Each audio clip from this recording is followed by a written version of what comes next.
Okay, there was an issue, the next issue that was in the mayor's letter was about the issue of mitigation. And I'd like to read what the mayor said, and good timing because the commissioner just mentioned it. It says, in the mayor's letter says, the county code requires a municipality annexing a non-revenue neutral area to make a mitigation payment. This should be eliminated. And as UMSA areas are annexed, the service levels within the remaining UMSA area will need to be adjusted to account for the loss in revenue.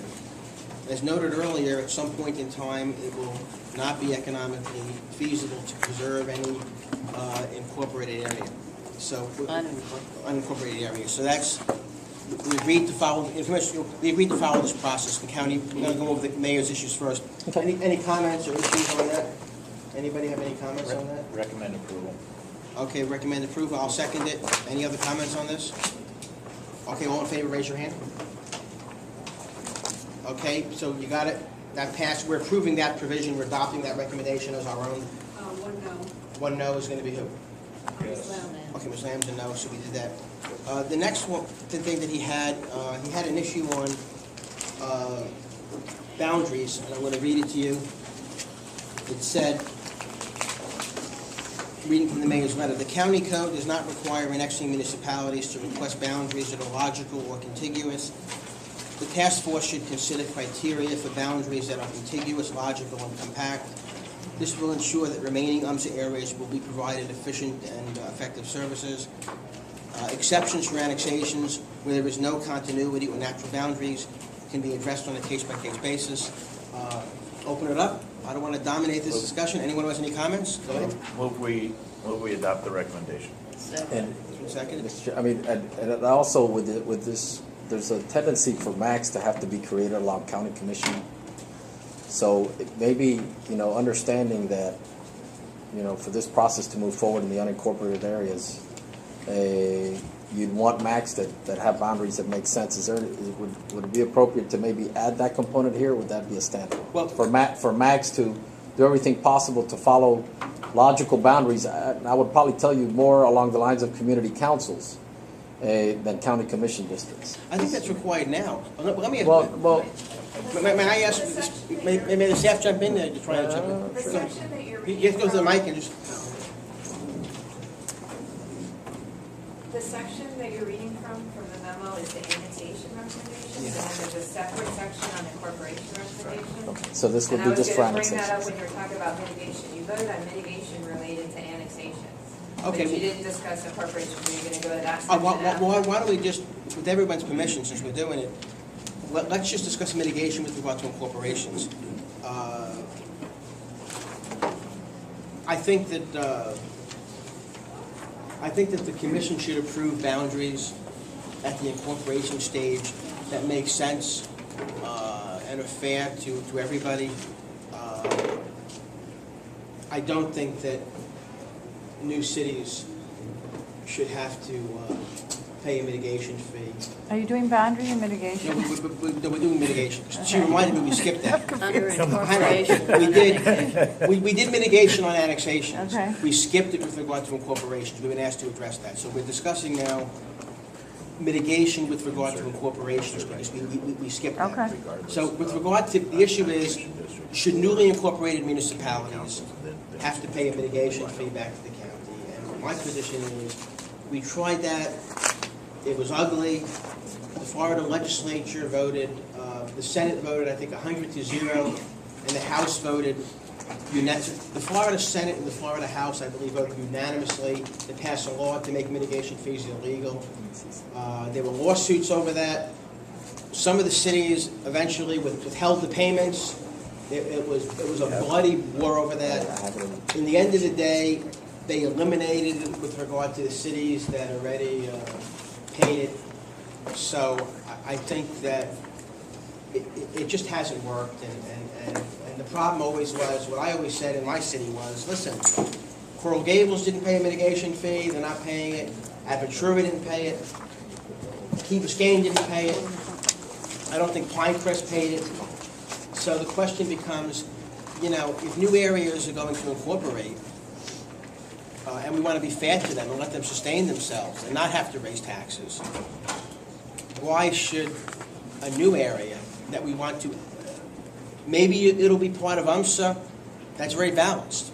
Why should we impose on those new areas when they're trying to sustain themselves and help the county? Why should we impose on them a mitigation fee that, at the time it's imposed, no other municipality is paying? So if a city incorporates tomorrow and you impose a mitigation fee, whether it's one of the Kendall cities or anywhere, what you're saying is the following. The new MAC in your city is going to pay a mitigation fee back to the county, but Miami Lakes, Doral, all these cities, they're not going to pay it any longer, and you're saying that Coral Gables and Aventura and Pinecrest, they don't have to pay it at all. So at this point, I'd like to open up the discussion to somebody other than me on whether or not there should be a mitigation fee for new municipalities.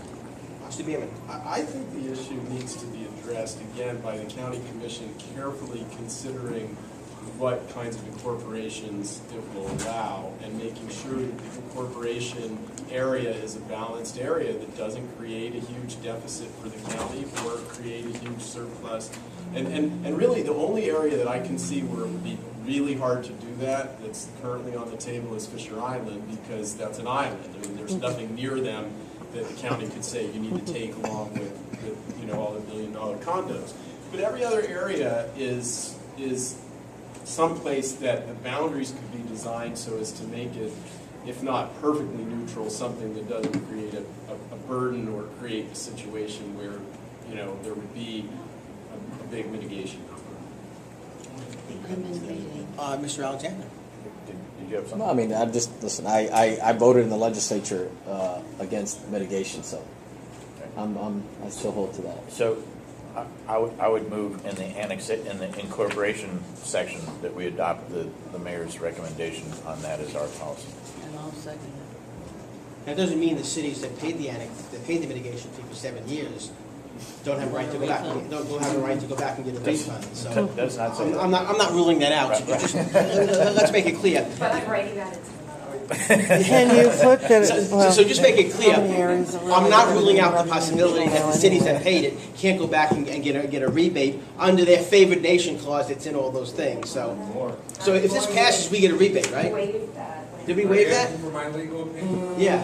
Did we waive that? Yes, we did. That's great. George, let's be clear here. The municipalities in which the county won the lawsuit below declared the statute unconstitutional. On appeal, the municipalities, all the municipalities settled on the basis that they only had to pay for 7 years. And that was the concept of the settlement. The municipalities agreed to that. They only paid for 7 years, and that was the end of the law. But did we say we wouldn't go back under the favored nation I clause? believe that the settlement was I what know the that's settlement how I was. wrote the agenda. You must have had a good lawyer doing that, huh? They didn't raise no fool in the county, did they? Too many guys like me around. Okay, we're on the issue of mitigation. Everyone can speak as long as they want. My friend, Mr. Friedman, go ahead. Just a quick comment. I just think that keep in mind that the caveat with all of this insofar as creating nice boundaries and that it's going to be up to the voters in these areas on each of these processes of whether they want this or not. So, you know, it's nice to think that it would be a wonderful world if we can get all this stuff put together, but the devil is going to be in the details. And how do you convince the voters that this is going to be in their best interest? That's all I got to say. Okay, any further comments I on do have mitigation? I do have a question, a Sure, very of brief course. one. It's my understanding that the whole purpose of mitigation is because if it's not a revenue neutral area, that it's going to be a drain then on the UMSA finances. So my question is, how do you make up for that deficit? Where does that money come from? Who pays for it? Is it the remaining portion of UMSA? It doesn't sound very fair. Right, then That's the exactly policy discussion.